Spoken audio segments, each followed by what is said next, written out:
What's up guys, welcome back to my channel. So today I want to do a little bit of in the news with you guys, and I actually have two stories. Originally I just had the one, and then I was just scrolling through the internet this morning and another one seemed to get published on ESPN. So first things first, I wanted to talk about Linn Bailey and her rhabdomyosis diagnosis that she got about a week ago now. She actually posted a selfie being in the hospital talking about her diagnosis, her not really wanting to talk about it because there's a stigma around CrossFit and rhabdo. While this may be true that it seems like more CrossFit athletes are getting rhabdo or they had rhabdo or something along those lines, it seems to be more prominent in the CrossFit world.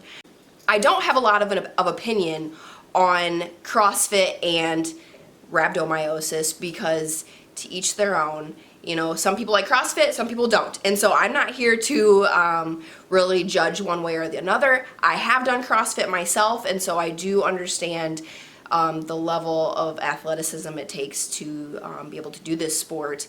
So today I just want to kind of give an update, I guess. It does appear that Linn Bailey has not necessarily 100% recovered, but she has recovered enough to the point where the bloating has gone down. It's subsided substantially. She actually looks more of like her normal physique, her everyday physique, as well as she has been able to work out again. So this is great news for those members who do the Linn Bailey daily workout, which is a monthly subscription that she does all of the workouts. She gives you basically a breakdown of each workout that she also does herself. It is a great program, so if you are interested in something like that, I highly suggest hopping over to her website and signing up for it. It's fairly reasonable in price as well. But so she has done a workout since her diagnosis, since being out of the hospital and feeling much better. So really quick, for those of you who might not know anything about rhabdo, I'm going to read the definition here. Serious syndrome due to the direct or indirect muscle injury. It is a result from the death of muscle fibers and release of their contents into the bloodstream. This can cause some serious complications as like kidney failure, renal failure. So it is a very serious condition, and untreated can likely cause kidney failure, which then in turn causes death, because you know, kidney failure is nothing to mess around with. But she is feeling much better, which is fantastic. How she got the rhabdo to begin with was she was doing a CrossFit workout, and I believe she was doing some GHD sit-ups, which it was like however many you can do for time or whatever, and so she just overdid it. So essentially she overtrained, but she is on the up and up, which is fantastic. Now in other news, which just got published this morning, which is absolutely silly, and I have nothing good to say about this article whatsoever because it is just ridiculous. But Thor Bjornsson, Game of Thrones actor as the Mountain, ESPN decided to release an article, and I will post it, saying that Thor has admitted to taking steroids.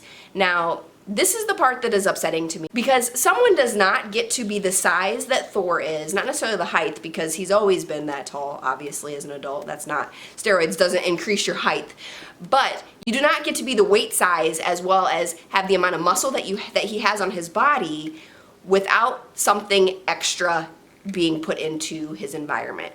So ESPN, I don't know what they are doing or why they would post such a silly article, which he admitted to this in 2017, and that they have to just throw something out there because of the Game of Thrones TV series or HBO series is going to be no longer. And so obviously ESPN wanted to jump on this bandwagon. He is an athlete. He does very, very well in his sport. He competes with some of the biggest, most major athletes in the world, and they have to be completely out of their minds to think that this is just new news, and I can't even wrap my head around it, because you have to be an idiot to think that he is not on steroids.